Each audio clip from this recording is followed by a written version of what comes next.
আসসালামু আলাইকুম, আপনাদের সবাইকে স্বাগত জানাচ্ছি এখনকার আলোচনায়। আপনাদের সঙ্গে আছি আমি সিরাজুল ইসলাম। দর্শক, খুবই গুরুত্বপূর্ণ খবর হচ্ছে, ব্রেকিং নিউজ। ইসরায়েল সিরিয়ার একটি সামরিক বিমান ঘাঁটিতে হামলা চালিয়েছে, যে বিমান ঘাঁটি পুনর্নির্মাণের কাজ করছিল তুরস্ক। এবং সবচেয়ে ভয়ঙ্কর ব্যাপার হচ্ছে, বা কারোর কাছে হয়তো মজাদার খবর হিসেবে গণ্য হবে, যখন তুরস্কের একটি প্রতিনিধি দল ওই বিমান ঘাঁটিটি পরিদর্শন করে, তার ঠিক কিছুক্ষণ পরেই ইসরায়েল সেখানে বিমান হামলা চালায়। বিমান হামলায় রানওয়ে ক্ষতিগ্রস্ত হয়েছে। প্রশ্ন হচ্ছে, সিরিয়া একটি স্বাধীন সার্বভৌম দেশ, সেই দেশে তুরস্ক একটি বিমান ঘাঁটি পুনর্নির্মাণের কাজ করছে, ইসরায়েল সেখানে হামলা চালিয়েছে। এক দফা নয়, 8 দফা হামলা চালিয়েছে।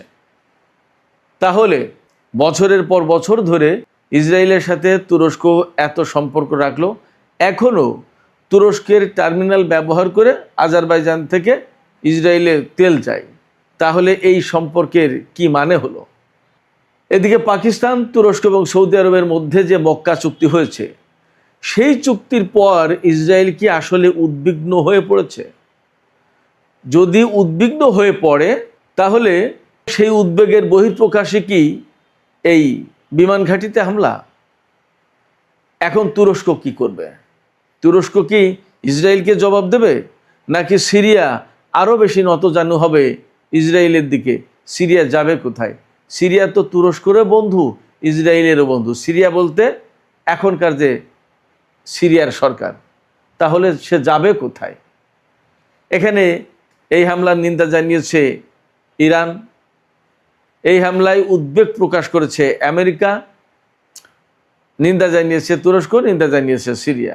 চূড়ান্ত বিচারে গিয়ে প্রশ্ন থাকছে, সিরিয়াকে কেন্দ্র করে তুরস্ক এবং ইসরায়েলের মধ্যে বড় কোনো সংঘাত তৈরি হবে কিনা, এবং তার জন্য তুরস্ক আসলেই প্রস্তুত কিনা।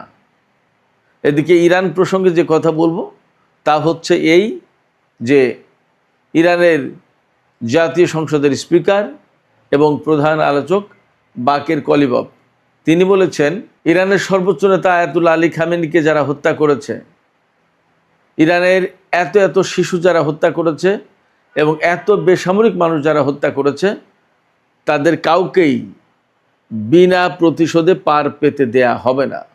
তার মানে ইরান আমেরিকা এবং ইসরায়েলের বিরুদ্ধে প্রতিশোধ নেবে, আজ হোক আর কাল হোক। সুপ্রিয় দর্শক, এই সব বিষয় নিয়েই আমরা আজকে ভিডিওতে বিস্তারিত কথা বলবো। আশা করি আলোচনা আপনাদের ভালো লাগবে এবং শেষ পর্যন্ত আপনারা সঙ্গেই থাকবেন। প্রথমেই ইসরায়েল, তুরস্ক এবং সিরিয়া প্রসঙ্গে আলোচনাটা শেষ করি, কারণ আজকের মূল আলোচনা এটা। আমি মনে করি এটা ব্রেকিং নিউজ, এবং এখানে অতীত, বর্তমান এবং সম্ভাব্য ভবিষ্যৎ, এ সমস্ত সব কিছু নিয়েই আমি আলোচনা করার চেষ্টা করব। আলোচনাটা শুরু করি এখান থেকে। সিরিয়ার বর্তমান যে সরকার, আল সারা সরকার যেটা, বা জোলানির সরকার, এই আল সারা বা জোলানির সরকার, তারা তুরস্কের সাথেও বন্ধুত্ব রাখে, ইসরায়েলের সাথেও বন্ধুত্ব রাখে, বরং বন্ধুত্ব রাখে না ইরানের সাথে, বন্ধুত্ব রাখে না লেবাননের একটা প্রতিরোধকামী সংগঠন আছে, আপনারা সবাই তার নাম জানেন, তাদের সাথে। এরা সম্পর্ক রাখে না ফিলিস্তিনের যারা প্রতিরোধকামী সংগঠন, আপনারা সবাই তার নাম জানেন, তাদের সাথে। খুবই অদ্ভুত কিছু সমীকরণ আছে, আমি খুব একদম খুলে খুলে আপনাদেরকে দেখাবো। আপনারা খেয়াল করুন, আপনারা শুনবেন, আপনারা বোঝার চেষ্টা করবেন এবং আপনারাই সিদ্ধান্ত নেবেন। এখানে তুরস্ক এবং ইসরায়েল আসলে কার হয়ে কার কাজ করে, আপনারা সিদ্ধান্ত নেবেন, আমি কিছু বলবো না। আল জোলানি সরকারের সাথে তুরস্কের যেমন সম্পর্ক, ইসরায়েলের সম্পর্ক তেমনই। বাশার আল আসাদ সরকার ইসরায়েলের শত্রু ছিল, তুরস্কের শত্রু ছিল। এই জোলানি, তারাই তো একেবারে চূড়ান্ত সশস্ত্র যুদ্ধের মাধ্যমে বাশার আল আসাদ সরকারকে দেশ ছাড়া করলো বলা যায়। তাহলে কি দাঁড়ালো? বাশার আসাদ সরকার বা সিরিয়ার প্রেসিডেন্ট বাশার আল আসাদ ইসরায়েলেরও শত্রু ছিল, তুরস্কেরও শত্রু ছিল। তুরস্কের শত্রু ছিল কোন লাইন থেকে? খেয়াল করুন, আজকের এই পরিস্থিতি বোঝার জন্য এই জিনিসগুলো বোঝা দরকার। তুরস্কের প্রেসিডেন্ট রজব তাইয়িপ এরদোগান বলতো যে এই বাশার আসাদ সরকার বা তার বাবা হাফেজ আল আসাদ সিরিয়ায় হাজার হাজার মুসলিম ব্রাদারহুডের মানুষ মেরেছে, ইসলামী আন্দোলনের মানুষকে হত্যা করেছে, এবং এরা স্বৈরাচারী সরকার মানুষের রক্তের উপর ক্ষমতায় বসে আছে। এবং ঠিক একই কথা বলতো আমেরিকা, পশ্চিমা দেশগুলো আর ইসরায়েল। এই কারণে মিশরে যখন হোসনি মুবারকের পতন হলো, মুসলিম ব্রাদারহুডের ক্ষমতা আসার সম্ভাবনা তৈরি হলো এবং পরবর্তীতে ক্ষমতা আসলো, তখন এরদোগান ব্যাপক নড়ে চড়ে বসলো এবং একেবারে সিরিয়া পর্যন্ত মুসলিম ব্রাদারহুডের শাসন কায়েম করে ফেলবে এরকম একটা ভাব নিল। কিন্তু তুরস্কের ভিতরে মুসলিম ব্রাদারহুডের শাসন কায়েম হবে না, সেই ব্যাপারে তিনি কিন্তু ক্লিয়ার, তিনি সেইটা করবেন না তার আগ পর্যন্ত, অর্থাৎ সিরিয়া পর্যন্ত। আর ওই সময় এই যে মুসলিম ব্রাদারহুডের শাসন কায়েম, এইটা ইসরায়েল তো চায় না, পছন্দ করে না। কিন্তু বাশার আসাদ সরকারকে উৎখাতের সুযোগ নিল এই কারণে যে ইসরায়েল খুব ভালো করেই জানে সিরিয়াতে ব্রাদারহুডের, মুসলিম ব্রাদারহুডের কোনো আন্দোলন, বড় কোনো সংগঠন কিছুই ছিল না জীবনে কোনোদিন। ওই রকম হাজার হাজার লাখ লাখ মানুষ হত্যাও করা হয়নি। এগুলো সবই পশ্চিমা প্রচারণা, তুরস্ক বা এই ধরনের কিছু দেশের প্রচারণা। এর মূল কারণ ছিল নিজেদের সংকট আর এক জায়গায় রেখে ওখানে লোকজনকে ব্যস্ত রাখা, নিজের সেফ থাকা, এক বিরাট কৌশলী চাল। যখন মিশরে হোসনি মুবারকের পতন হলো, তখন ইসরায়েল, আমেরিকা বা পশ্চিমারা আসাদ সরকারকে পতন ঘটাতে চাইল এই কারণে যে এই সুবিধায় মুসলিম ব্রাদারহুডের আন্দোলনের কথা বলি আর যাই বলি আরব বসন্ত, যেভাবে হোক এই আন্দোলন সিরিয়ায় নিয়ে গিয়ে ঠেকিয়ে বাশার আসাদকে উৎখাত করতে পারলে ইসরায়েলের একদম ঘরের দরজা থেকে রাষ্ট্রীয় প্রতিরোধকামী শক্তির পতন ঘটে। অর্থাৎ ইসরায়েলের সামনে রাষ্ট্রীয়ভাবে আর কোনো দেশ থাকে না, একেবারে ঘরের দরজা থেকে পা ফেললেই তো সিরিয়া। আর সেই সিরিয়ার বাশার আসাদ সরকার ইসরায়েলের চরম কঠিন বিরোধী। আরব বিশ্বে বাশার আসাদ সরকারের মতো আর কেউ বিরোধী ছিল না ইসরায়েলের। নেতানিয়াহু বা ইসরায়েলি সরকার চাইল বাশার আসাদের পতন হোক, পরে বাকিটা দেখা যাবে। একবার পতন ঘটাতে পারলে সেখানে ইসরায়েল, আমেরিকা, পাশ্চাত্যের প্রভাব ঠিকই প্রতিষ্ঠা করা যাবে, সেখানে পাত্তা পাবে না তুরস্ক। তাহলে এরদোগানের টার্গেট মুসলিম ব্রাদারহুডের শাসন কায়েম করা, এই জন্য বাশার আসাদকে সরাতে হবে। আর ইসরায়েলের টার্গেট বাশার আসাদকে যেভাবেই হোক সরালে সেখানে ইসরায়েলের প্রভাব প্রতিপত্তি অনেক বিস্তৃত করা যাবে। ইসরায়েলের সামনে থেকে একটা রাষ্ট্রীয় শক্তির পতন হয়, ইসরায়েলকে রুখে দেওয়ার বা ইসরায়েলকে মোকাবেলার মতো কোনো শক্তি আর সিরিয়ায় থাকবে না। শুধু তাই না, সিরিয়াকে কেন্দ্র করে ইরান এবং এই অঞ্চলের বিভিন্ন প্রতিরোধকামী সংগঠনের যে উপস্থিতি ছিল সিরিয়াতে, বাশার আসাদ সরকার থাকার কারণে এটা সম্ভব হয়েছিল। বাশার আসাদকে হটিয়ে দিতে পারলে, ক্ষমতাচ্যুত করতে পারলে এদের কারোর অবস্থান, ইরানের অবস্থান তো পরের কথা, কারোর অবস্থানই থাকবে না সিরিয়ায়। সিরিয়া হবে তখন একটা গড়ের মাঠ। ইসরায়েল যে বৃহত্তর ইসরায়েল অর্থাৎ গ্রেটার ইসরায়েল প্রতিষ্ঠা করতে চায়, তার প্রথম বড় বাধা মুক্ত হয়ে যায়। এই বিরাট সিরিয়া ইসরায়েলের কার্যত ভূখণ্ডে পরিণত হয়। দুই ব্যক্তির অর্থাৎ নেতানিয়াহুর আর এরদোগানের টার্গেট দুই রকমের ছিল, বাট কমন গোল ছিল বাশার আসাদকে পতন ঘটাও।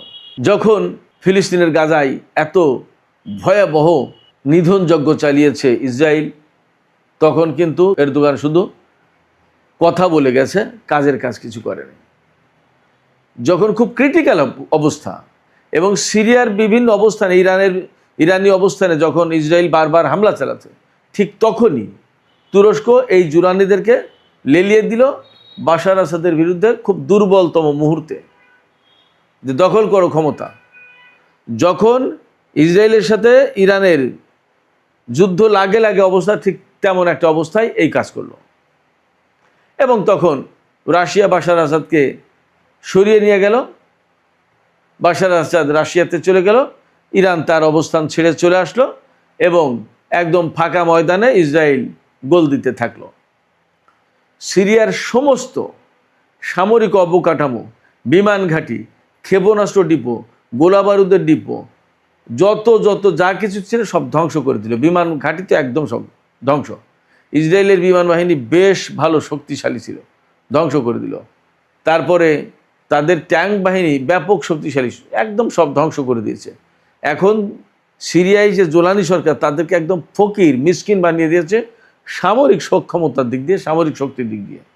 এইগুলো যখন করেছে তখন কিন্তু তুরস্ক একদম কিছুই বলেনি ইসরায়েলকে বলেনি এই নেতানিয়াহু বা এই ভাই তোমরা এই করো কি। মাত্র একটি সরকারের পতন হলো এবং নতুন এরা সরকারে এসেছে, ক্ষমতা এসেছে, তোমরা তাদের সমস্ত সব কিছু ধ্বংস করে দিচ্ছ কেন?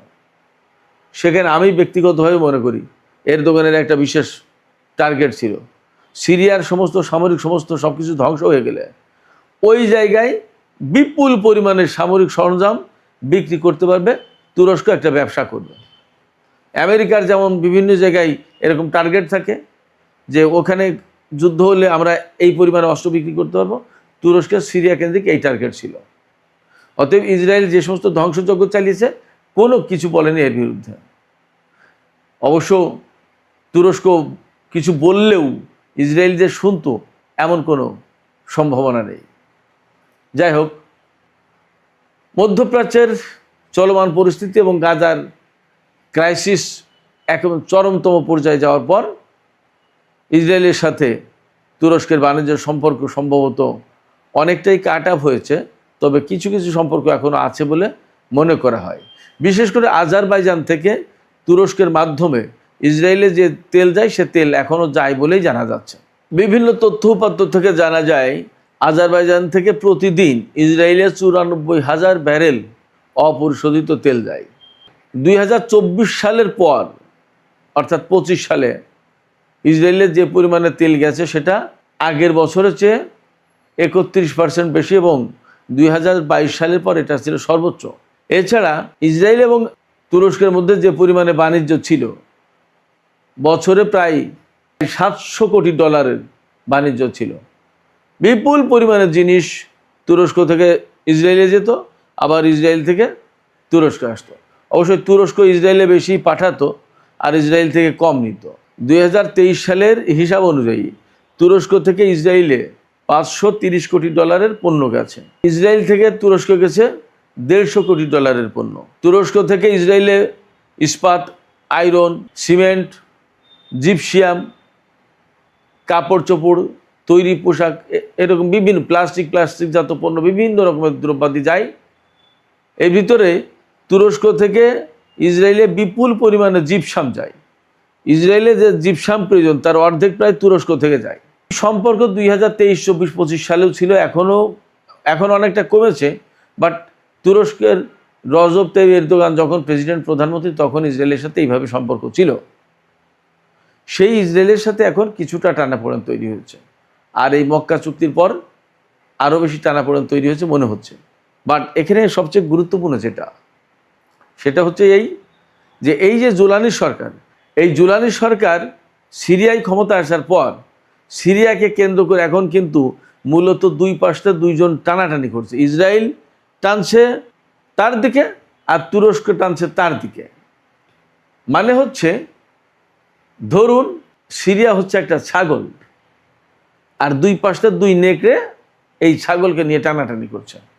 ব্যাপারটা হয়েছে এরকম। সহজ উদাহরণ, তুরস্কের টার্গেটটা কি? এরদোগানের ভেতরে এখনও একটা স্বপ্ন লালিত। ওই যে উসমানীয় সাম্রাজ্য শেষ হয়েছিল, সেই উসমানীয় খেলাফত, উসমানীয় সাম্রাজ্য সে ফেরাবে এবং এরদোগান হবে তার অধিপতি, রাজা, খলিফা, যাই বলেন। আর ইসরায়েলের টার্গেট হচ্ছে সিরিয়াকে যখনই সে নিজের কবজায় নিতে পারবে তখন তার সামনে বিরাট দরজা খুলে যাবে। ইসরায়েল তো ছোট্ট একটা ভূখণ্ড, সিরিয়াকে যখন সে কবজায় নিতে পারবে তখন একেবারে গড়ের মাঠ, তার আর কোনো ঝামেলা থাকবে না, তার সামনে কোনো বাধা থাকবে না। সে যখন খুশি তখন সে সিরিয়ার উপর দিয়ে বিমান চালিয়ে ইরাকে হামলা চালাবে, ইরানে হামলা চালাবে, যা খুশি তাই করবে। টার্গেটটাই, অর্থাৎ সিরিয়াকে ইসরায়েলের পক্ষে নিতে পারলে গ্রেটার ইসরায়েল এবং নিউ মিডল ইস্ট প্ল্যান যেটা, সেটা বাস্তবায়নের জন্য তার পথ সহজ হয়ে যায়। এই জায়গায় একটা দ্বন্দ্ব হচ্ছে যে তুর্কি খেলাফত প্রতিষ্ঠা করবে, তার জন্য সিরিয়া দরকার এরদোগানের, আর গ্রেটার মিডল ইস্ট প্রতিষ্ঠা করবে বা গ্রেটার ইসরায়েল প্রতিষ্ঠা করবে, তার জন্য সিরিয়াকে দরকার ইসরায়েলের। এই জায়গায় বলির পাঠা হচ্ছে সিরিয়া, টানাটানি এই কারণে। বাশার আসাদকে ক্ষমতা থেকে সরানোর লাভ কি এরদোগানের, সেটা নিশ্চয় আপনাদের কাছে ক্লিয়ার হয়েছে। আর বাশার আসাদকে সিরিয়া থেকে সরালে লাভ কি ইসরায়েলের, সেটাও আমি আশা করি আপনাদেরকে ক্লিয়ার করতে পেরেছি। এইরকম একটা টার্গেট থেকে দুই পক্ষ বাশার আসাদকে কমন এনিমি, অভিন্ন শত্রু হিসেবে গণ্য করে তাকে ক্ষমতা থেকে সরিয়ে দিয়েছে। দিলে এখন তারা এই সিরিয়ায় প্রভাব প্রতিপত্তি বিস্তারের চেষ্টা করছে, যে এখানে আমি থাকবো, এরদোগান ভাবছে আমি থাকবো, আর ও পাশে নেতানিয়াহু ভাবছে যে আমি থাকবো।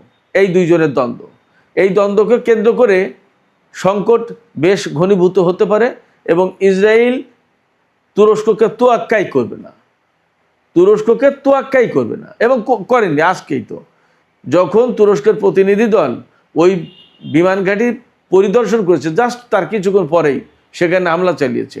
এবং চমৎকার তথ্য হচ্ছে যে এই হামলা যখন চালিয়েছে সেখানে তুরস্কের সামরিক বাহিনীর কিছু গাড়ি ছিল, সেখানে ওই অবস্থায় হামলা করছে। ইসরায়েল তুরস্ককে গোনার ভিতরেই ধরবে না, আমি আপনাদেরকে এইটুকু বলি। হয়তো কেউ কেউ ভিন্নভাবে দেখতে পারেন আমার এই বক্তব্য, কিন্তু বাস্তবতা এটাই। সেক্ষেত্রে এই তুরস্ক পাকিস্তান এবং সৌদি আরবের সাথে জোট করেছে এবং আরও দেশকে কাছে টানতে চায়। হয়তো আলটিমেটলি সেই জোট এক সময় যদি টার্গেটে পৌঁছাতে পারে, তাহলে ইসরায়েল বিরোধী একটা জোট হলেও হতে পারে। পাকিস্তান কিন্তু সেই মনোভাব নিয়েই আছে। সৌদি আরব কী করবে সেটা প্রশ্ন, দেখা যাক পরিস্থিতি কী দাঁড়ায়। যদি এটা ইসরায়েল বিরোধী জোট হয়, তাহলে ইরান প্রকাশ্যে হোক অপ্রকাশ্যে হোক এই জোটে থাকবে। দেখা যাক কোন কৌশলে তারা কোথায় হাঁটে। তবে এটা ঠিক যে সিরিয়ায় বাশার আসাদ সরকার যদি এখন থাকতো, তাহলে এই পরিস্থিতি এতটা মারাত্মক হতে পারতো না। যে সেন্সিটিভ অবস্থা দীর্ঘদিন ধরে চলেছে, সিরিয়ায় যে দুর্বলতার কারণে ইসরায়েল প্রায় সময় হামলা চালিয়েছে, এই অবস্থা তৈরি করার পেছনেও এরদোগানের হাত রয়েছে। ওই যে বলেছি, মিশরে হোসনি মুবারকের পতনের পর আরব বসন্তের আন্দোলন ঠেলে আনা হলো সিরিয়ায়, এবং সিরিয়ার বাশার আসাদ সরকারকে ক্ষমতাচ্যুত করার টার্গেট নিল। আমেরিকা সেখানে কাজ করলো, তুরস্ক তাতে ব্যাপকভাবে সহযোগিতা করলো। তুরস্ক সেখানে চাইলো হায়াতে তাহরির আর শাম, আজকে যে জুলানির গোষ্ঠীর গ্রুপ যারা, তারা ক্ষমতা আসুক, আর ইসরায়েল চেয়েছিল দায়েশকে ক্ষমতায় আনতে। সেখানে নানান কাহিনী ঘটেছে, আপনারা সবাই কম বেশি জানেন। তারপরে তো আজকের এই পরিস্থিতি। এখন সিরিয়া নিয়ে যা ঘটছে, আমার কাছে মনে হয় সিরিয়াটা হবে তুরস্ক এবং ইসরায়েলের রাজনৈতিক এবং হয়তোবা ক্ষেত্র বিশেষে সামরিক প্রতিদ্বন্দ্বিতার ব্যাটেলফিল্ড, আর সিরিয়ার সাধারণ জনগণ হয়তোবা তার বলির পাঠা হবে। আমরা অপেক্ষা করি আসলে মক্কা চুক্তি, পাকিস্তান, তুরস্ক, সৌদি আরবের চুক্তি কিভাবে কতদূর কি হয় আমরা দেখি। সিরিয়ায় যে হামলাটা হয়েছে সেটা তুরস্কের অবস্থানেই হামলা কার্যত। আমরা দেখতে থাকব যে তুরস্ক আসলে এর বিরুদ্ধে কতদূর কি করে, তার থেকে বোঝা যাবে যে আসলে তারা কতদূর কি করতে চায় বা কি করতে পারবে। সুপ্রিয় দর্শক, এবার ইরানের জাতীয় সংসদের স্পিকার বাকের কলিবাফের একটি বক্তব্য, সেই বক্তব্যটা দিয়ে মূলত আজকের আলোচনা আমি শেষ করতে চাই।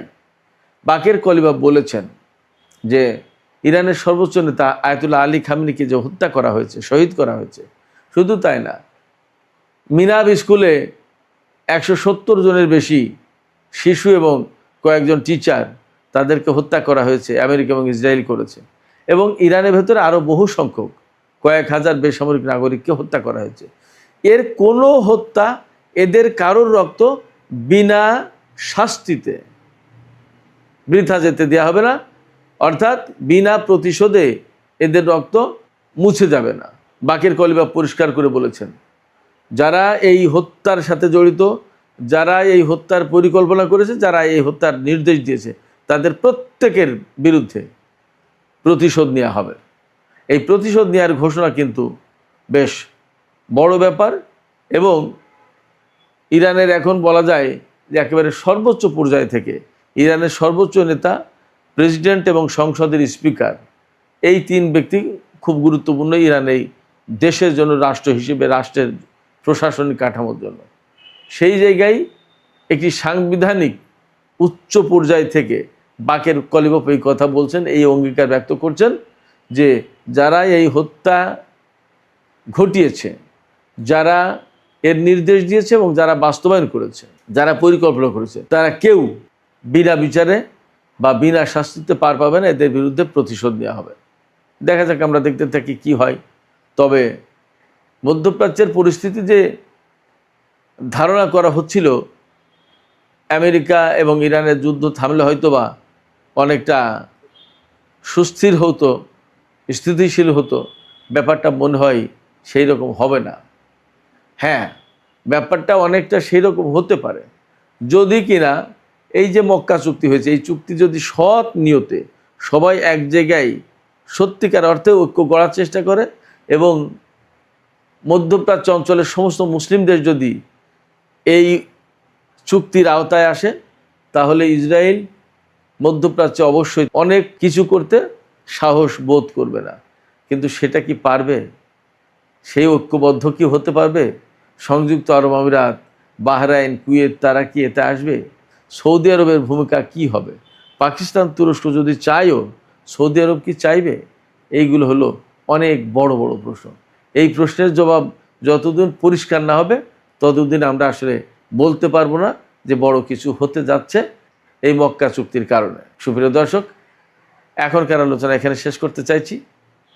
আলোচনা শেষের আগে আপনাদের মতামত জানতে চাই, আপনারা কি মনে করেন তুরস্ক এবং ইসরায়েলের ভেতরে কিছু কিছু উত্তপ্ত অবস্থা তৈরি হচ্ছে, আমরা দেখতে পাচ্ছি। আপনারা কি মনে করেন চূড়ান্ত পর্যায়ে গিয়ে তুরস্ক এবং ইসরায়েলের ভেতরে বড় কোনো সামরিক সংঘাত সৃষ্টি হতে পারে? আপনাদের মতামত জানিয়ে কমেন্টে লিখতে পারেন। আর ভিডিও ভালো লাগলে লাইক, কমেন্ট, শেয়ার করবেন এবং চ্যানেলটি সাবস্ক্রাইব করে সাথেই থাকবেন।